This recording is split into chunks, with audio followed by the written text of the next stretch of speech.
Mahigpit na nakamonitor ngayon ang BARMREDI at Ministry of Interior and Local Government sa mga provincial at local government units sa rehiyon para i-monitor ang posibleng epekto ng Super El Nino.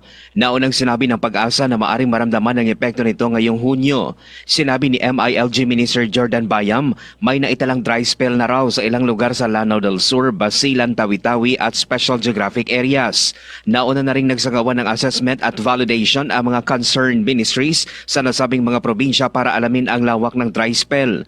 Personal din na nakipag-ugnayan sa mga gobernador si Bayam para makakuha mismo ng datos. Nauna nang nagdeklara ng state of calamity at may standby fund na 1.7 billion pesos ang rehiyon para sa ipapamahaging tulong sa mga apektadong sektor.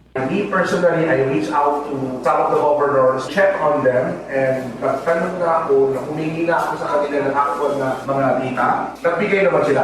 Mark Anthony Taico, NDBC Bida Balita.